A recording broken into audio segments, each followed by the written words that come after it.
broadcast network, AFTERBUZZ TV. Over 20 million weekly downloads in over 150 countries, and your #1 source for after-show entertainment.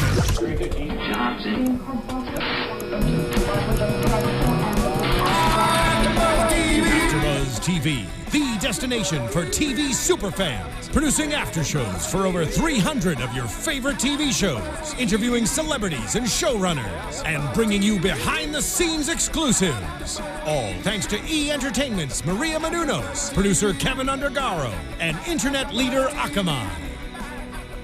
Now, let the buzz begin! Hey guys, and welcome to the Graceland After Show here on AFTERBUZZ TV. Today we are talking about Season 3, Episode 8, entitled Savior Complex.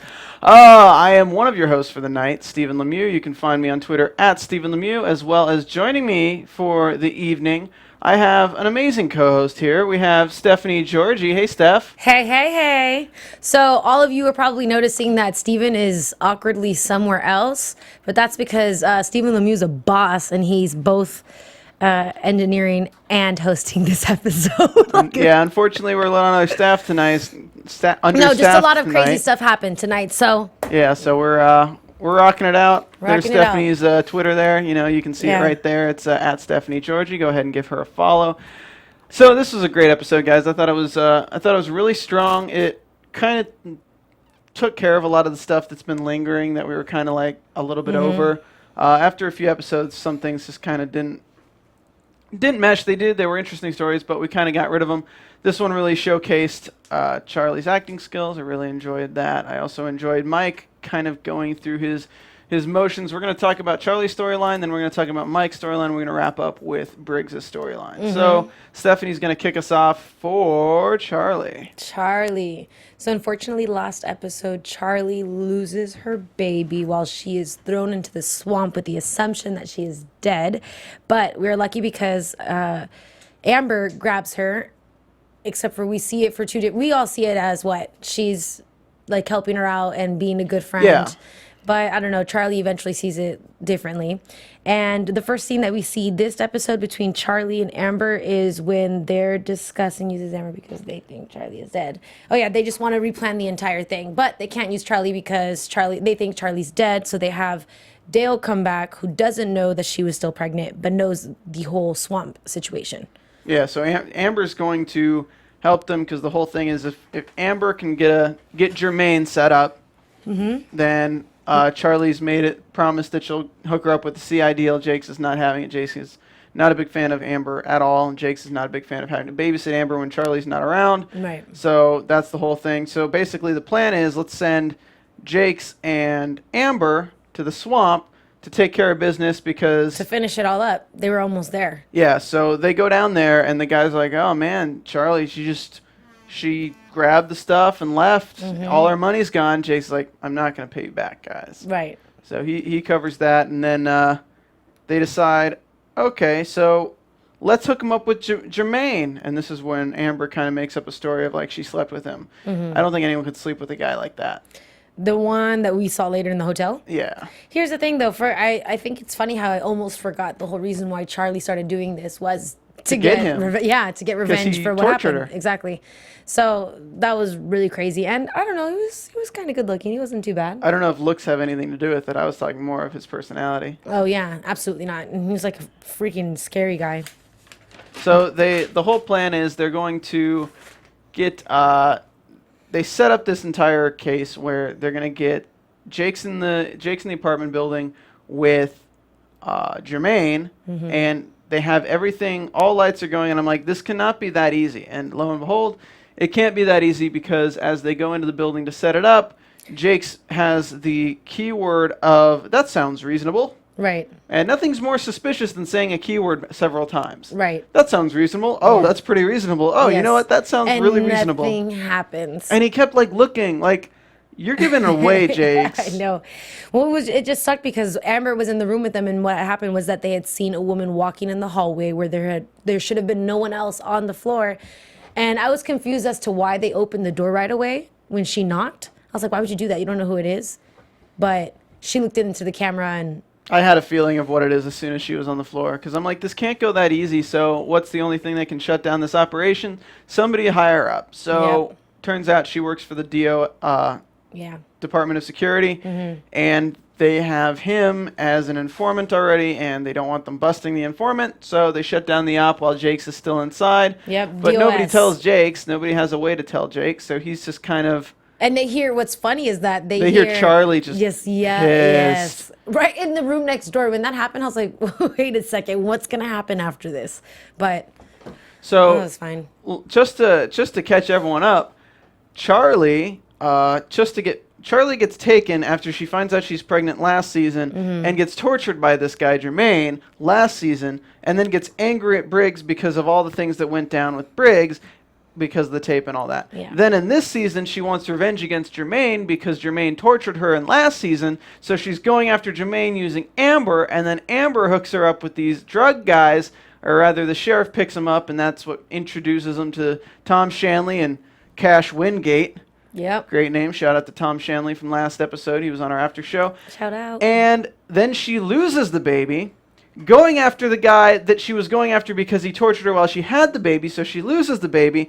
And now she finds out that the guy who caused her to lose the baby, I guess inadvertently... is an informant, and they can do nothing. They can't do anything. So really, revenge is a dish best served not at all, because if she had just let it go, she would still have her son right now. Yeah, which is so sad.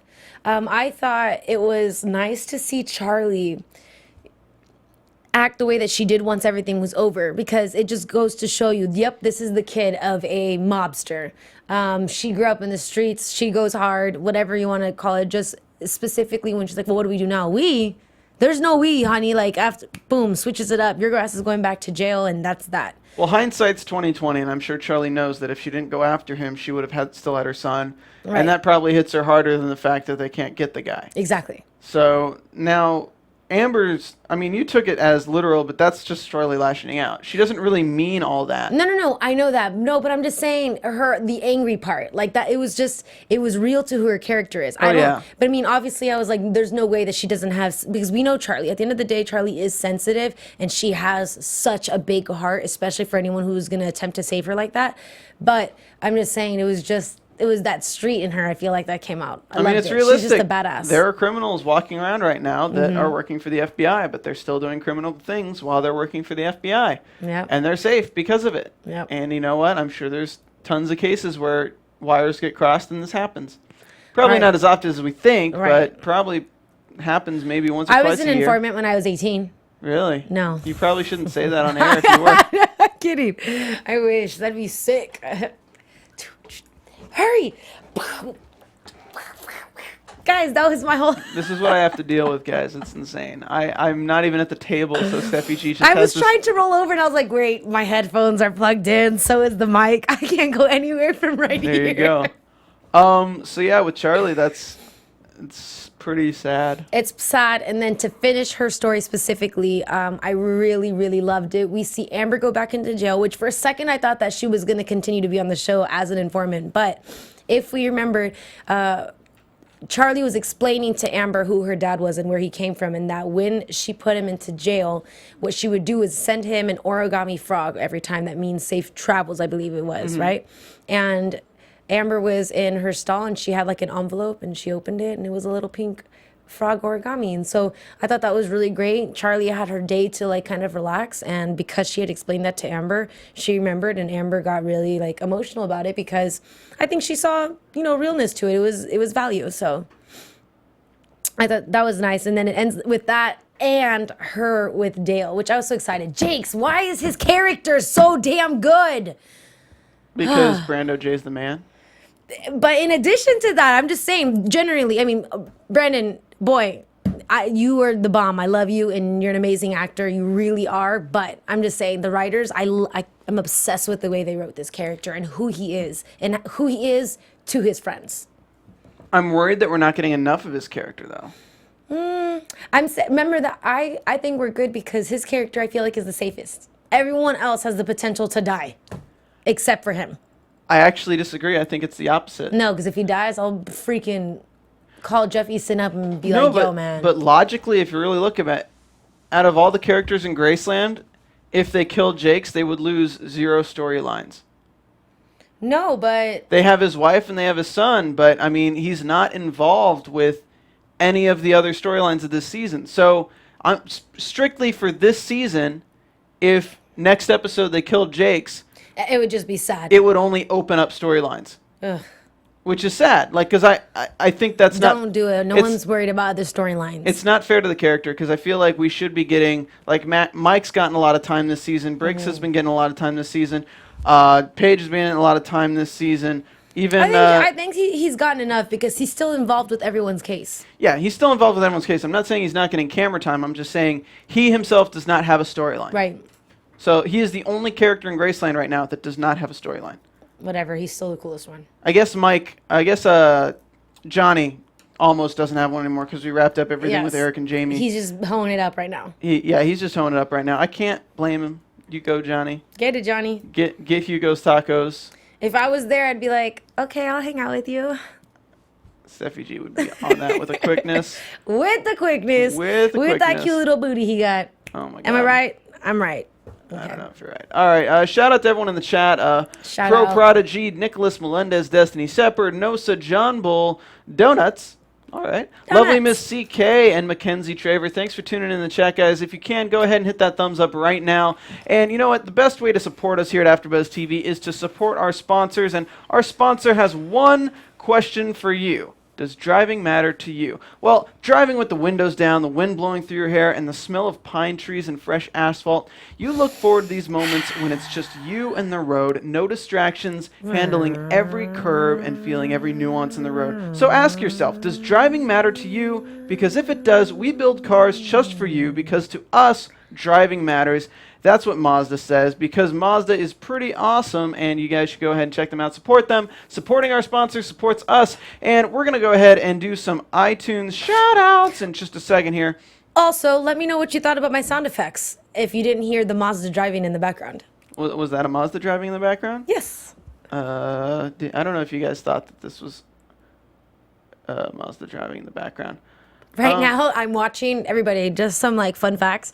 I'm watching Steven do all of this, and I really feel like we are in the room next door, and that Jake's and Briggs and Toros and Paige and everyone is just on some investigation. But we're over here. Okay, yes, he's coming right now. Look at me. Don't I look like an agent? A little bit. A little bit. You look like one. You look like the guy in the truck. We're in the van. That's what we're doing. We're in the van, parked across the street from all the action. Hell yeah, we are. And shout out to our people on iTunes who have given us reviews in the past week.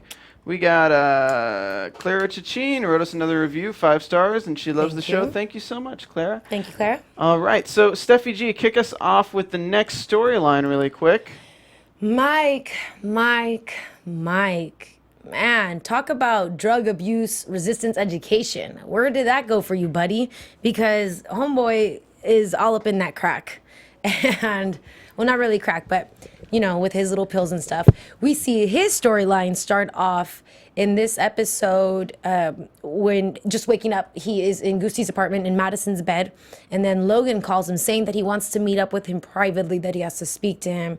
But when he gets up, I really like this part because he walks into the kitchen, he walks into the living room, and Goosty's sitting down and he goes, "Are you looking for this?" Which are some pills. And he's like, "Oh yeah, man." He's like, "No, you're not going to do that. You're supposed to be this cool guy that I saw that did stunts and stuff, and now you're just a junkie." And then he continues to say that you want to know why people in Bali don't do drugs? Because they lose their balance. They can't do anything like that. And I always want to say I like how there are some different countries in the world that you might think are more prone to doing all of these things, but it's as if they have this balance, actually, this balance and this tranquility of happiness and peace, because not everything is kind of bugging them. Us in the United States, we have everything available to us and materialistic things, and so it's less of a distraction, but even more reason to do it. I'm getting too deep into this. It doesn't really matter. Regardless, my point is that I like what Gusti had to say there. And he was like, "Are you sure you're going to be doing good? Because with you being a little junkie right now, it's going to mess things up, and I don't need to mess anything up." Mike tries to convince him otherwise, and then they continue to do their little project, which is meeting up with these two very obvious like little meth heads, right? You said, Steven? Yeah. And then they're both, it's like a trunk to trunk, and what they're doing is they're unloading these like laptops. But while Mike is loading it into the trunk, one of them falls, and he's like, "Oh man!" But because one of the meth heads reacts, is like, "No, I think it's fine." He's like, "Why would it be fine?" Because if it was a laptop, he'd be more, scarce about it. So he opens it and he sees that it's just a book. They were trying to get scammed, or they were trying to scam them, and then the female crackhead just pulls out a gun out of nowhere. They're like, "Oh, okay, what's in the box?" Because there was like a wooden box that was inside the trunk, which was the the CW Soviet Union tank, whatever, the gas thing. And she's like, we want it, blah, blah, blah. And then I'm literally watching thinking, when is Mike going to use like some of his FBI-ness to get the gun out of her hand? And what he does is that when he turns around, he grabs the book, he hits the gun falls. But like his dumb ass for smoking some pills, he drops the gun. His reflexes are off. He's not quick enough. And he drops it, and so then you see it black out. And then all of a sudden, I'm by myself right now, everybody. Okay. But all of a sudden, it just blacks out. And then the next thing that we see is he's tied up in this meth head's house, which is ridiculous. And he's kind of like all blurry and everything. And they're beating Gusti up. And you're just watching this thinking, bro, what are you thinking? Why did you do that? Pay attention. Literally, this is why you don't do drugs. And they're kind of stuck there. So he has, and remember prior episodes, we heard that what this tank was that it was like a gas thing. That the first thing that starts happening is that you start kind of losing control of all of your senses and your bodily fluids, and ultimately dying a miserable death. And these dumbasses, are over here just hitting the tank, trying to open it, trying to figure it out like some ignorant dummies. And Mike is trying to tell them to stop without letting them know exactly what it is, because he doesn't want to put himself in the position where they ask. And, he has to tell him, because Gusti's kind of looking at him like, why does he know all of these things right now when he shouldn't? Because Gusti barely let him in on that whole thing. So what he goes on saying is that it's Odin Rossi's, which was kind of great to even hear this name again, because it brings us back to season 1, and then both the meth heads remember it, and then we also are reminded of the guy. Which one was it that got his hand put in acid? It was one of the workers. No. That was I think. Was that referencing him cutting somebody's hand off? No, it was, remember when they dunked their hand in the acid? No, they didn't dunk any hand in acid. They put the boiling lead in the eye. Oh. That was Bello putting the boiling lead in the eye. Oh, but he did just cut a hand off. I remember. Yeah. Yeah, okay. Well, regardless, they referenced that. And then Mike's over there. He's like, no, they did that for him only being 15 minutes late. So he tries to emphasize on how dangerous this guy is. Then this girl who thinks she's so smart, grabbing the gun and trying to make demands, decides to call Odin, a.k.a. Briggs, and says, we want $100,000 and 2 elbows. That's You're 2 not pounds. The one making the demands here, says crackhead number 1. Idiot. Yeah, they're dumb. They're super dumb. I mean, they're trying to open up a can of sarin gas. Yes. Everyone in that place would have been killed. That's what it is. I know, and you see Mike freaking out, but not being able to say, let me tell you exactly what it is, and I can't tell you why I know. But that happens, and then because he calls Briggs, Gusti's sitting there. He's like, why do you have this connect when you're just kind of a hot mess right now? And Odin Rossi was supposed to be everything. We hear about Vin just talking about how he's got family back in Bali, and they work at a hotel sweeping the rooms, and his plan is his American he dream. Wants to go back there and be a visitor there and let his family stay with him there. Mm-hmm. So it's kind of a cool thing. And then he's just worried. He's wondering about Mike, and he's in a bad situation because he trusted junkies. Mm-hmm. So Briggs comes in, just walks through, and is like, no, you're not going to do that. You picked the wrong hostage. Briggs doesn't care about Vin at all.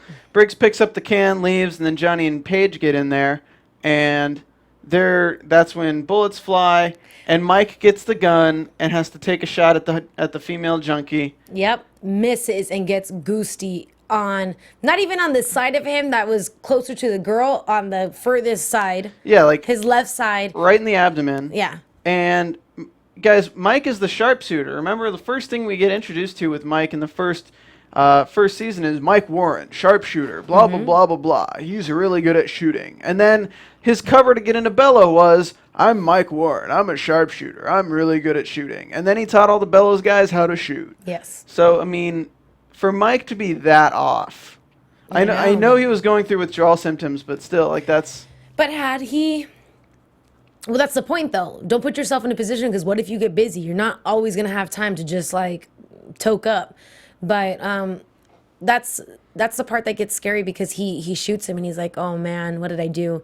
And then, fortunately, Gusti, which I was thinking, too, when Gusti was giving him this little lecture, it goes to show you can't always judge a book by its cover, nor even judge a criminal, if that's what you want to call him. People do have goodness in him. That was just his way of making money. And it isn't like criminal activity like that. Doing illegal things probably isn't as serious to him as it would be for us here, because of what our consequences are. And he's new, and I don't know, is not thinking that way. Plus, he's not really like hurting anyone. So, and that you just see how good of I feel like I love Gusti. He's such a good person, regardless of what he does. And after he sees that, he takes one of the the needles. I think it's the morphine needles, right?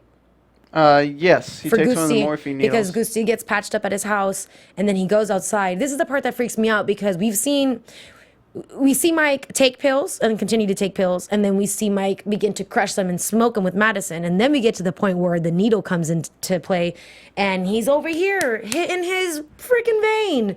We're like, no, Mike, we don't want to see you do this. Please don't shoot up right now. Almost does. The needle's so close to his vein, and then sure enough, in his line of vision, we see a nice little red bird, and it says, change your life today. Actually, I don't know what it says.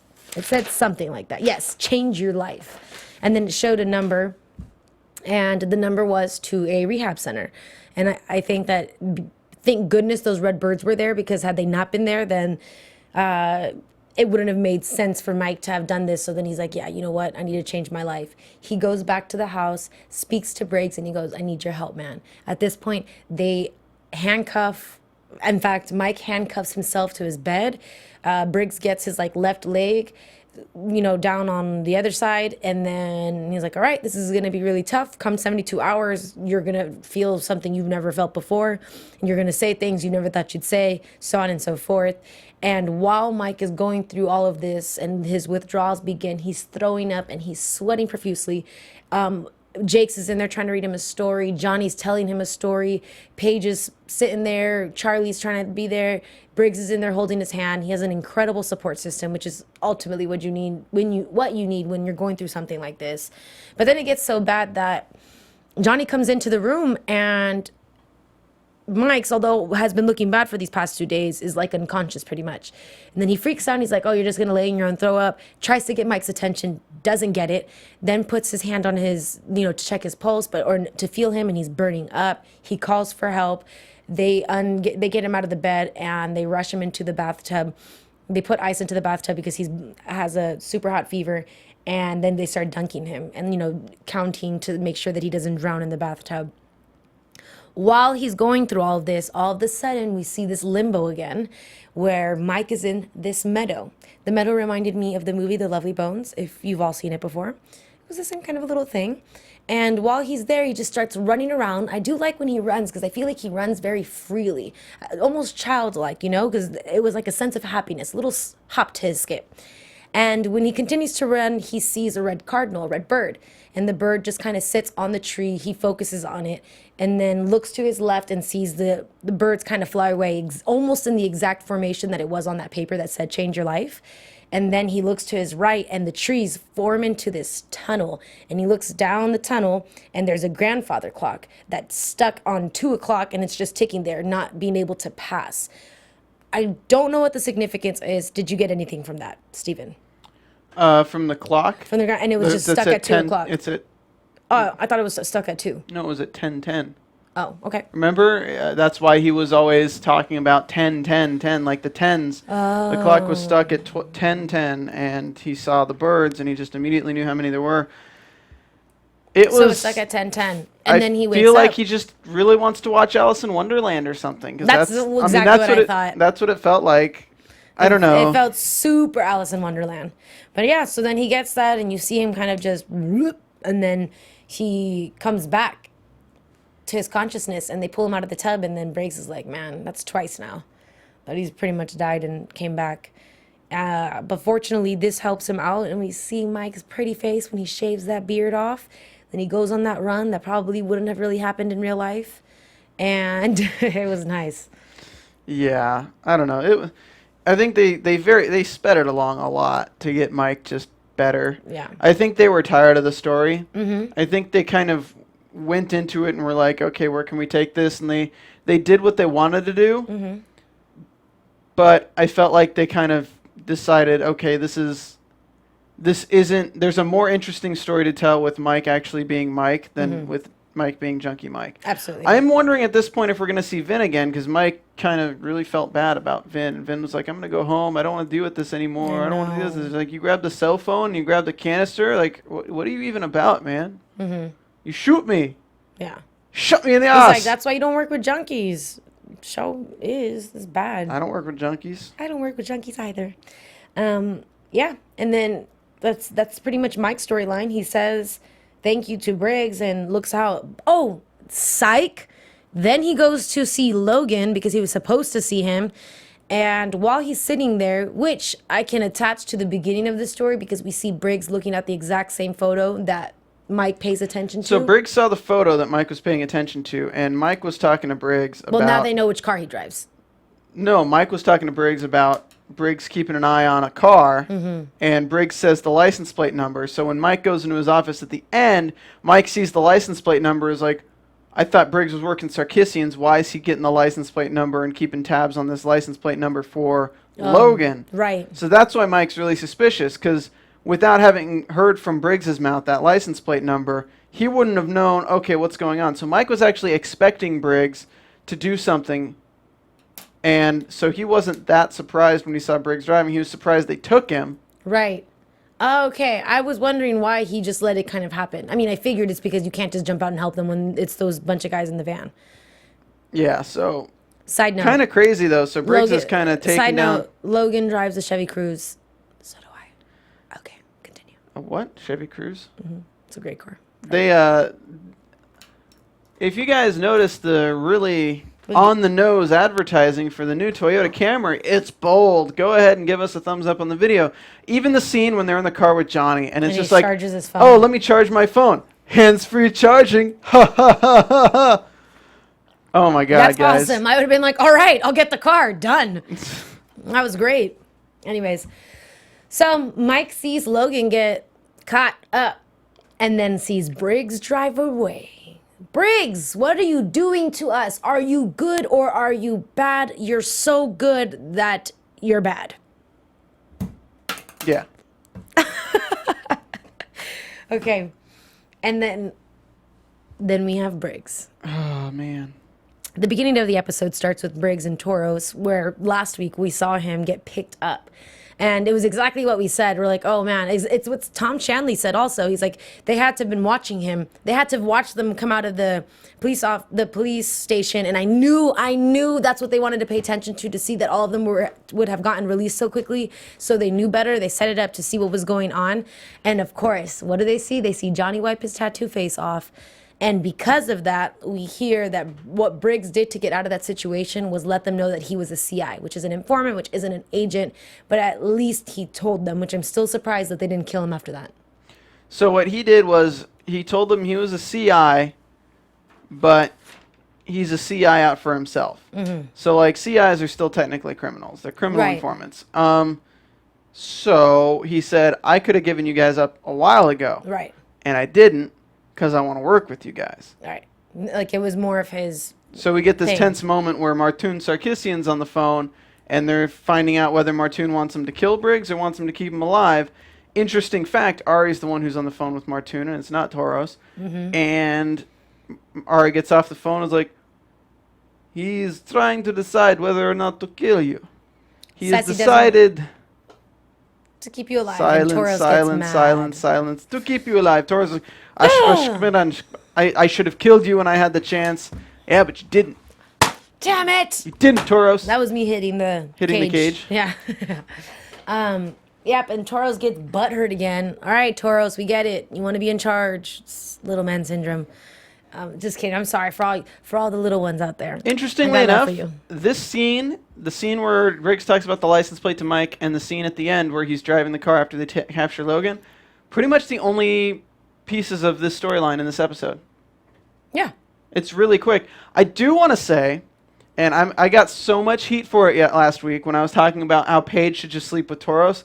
I never said Paige should just sleep with Toros. Johnny said that this episode, which I thought it was funny because I had mentioned that last episode. People are saying they wanted to punch me and they hated me for saying that Paige should sleep with him. I wasn't saying Paige should sleep with him. I'm saying it's unbelievable to this point to expect that she can keep her cover indefinitely without sleeping with him. Right. I think at some point she has to sleep with him or her cover will be blown. I'm not saying that she has to. Right. I'm not saying that it's necessarily required that she does it. Yes. I'm just saying that there comes a time when you're a cover for a female teasing a guy, right, where if you turn down the advances so far, and especially when there are two of them alone in that room and they're beating like that, like there's only so many times you can get out of the situation without the guy thinking, okay, something's up, or just not even calling him again and being like, all right, screw it, this girl's not going to do anything. Yes. So when Johnny said that episode, I'm like, yeah. To stay involved and to stay in everything is, but yeah. I know. You got to do what you got to do. She says, look, I'm not going to do that, and I don't want to do that. It's fine. Perfect example. Ava Mendes in the Fast and the Furious. She was sleeping with that guy, and she was just an undercover. Yeah. That's it. Triple X, the girl who was undercover agent in Triple X. You find out she's been sleeping with the guy for years because they just stopped contacting her, but she was still deep undercover. What are you going to do? I just think there comes a point where, as an agent, there are things you have to do. Yep. Just like Briggs. I mean, honestly though, guys, what's worse? Paige, to keep her cover, having to sleep with that guy and staying alive, or Briggs literally having a guy's kidneys taken out next to him and then having to burn the body and dispose of evidence? You're right. I mean, to be perfectly honest, I'm not trying to be a dick here, but I'd rather have sex. Just use a condom. Briggs straight up had to. Toros is not ugly. He's actually really hot. Even though, like, Briggs had to be with a guy who straight up harvested organs from somebody and then had to help clean it up. Ew, that was disgusting. I know. That was so sad. Yeah. So. No, I feel you on that. Briggs has a harder cover to keep.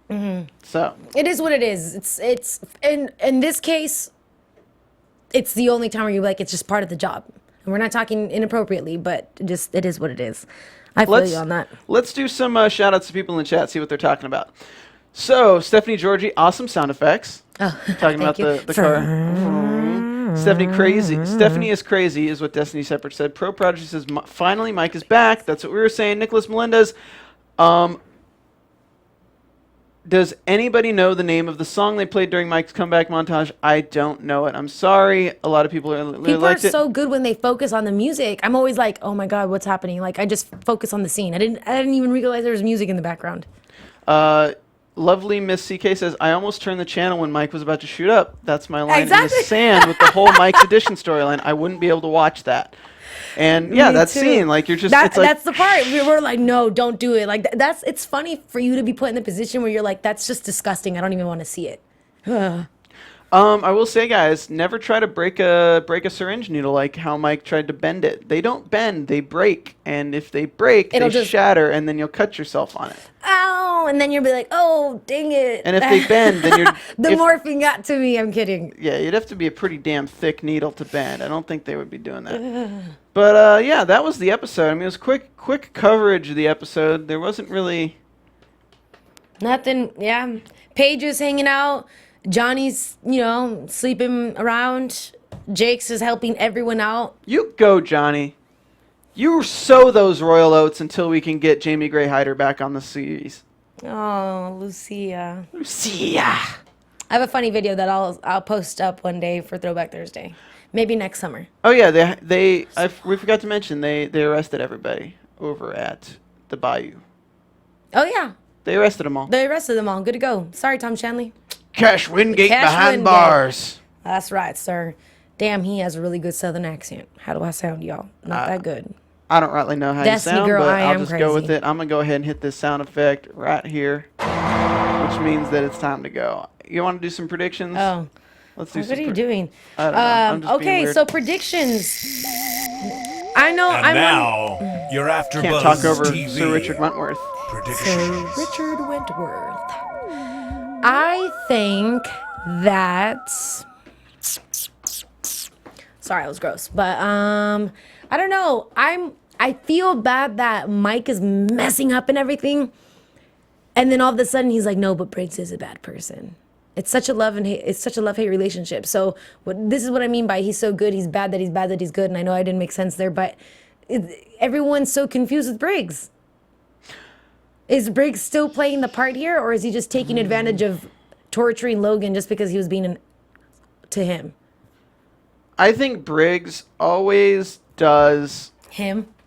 the bare minimum to stay within reason. Does that make sense? Yeah, but Because honestly, there's going to be a way for him to walk away from this and Logan to walk away from this.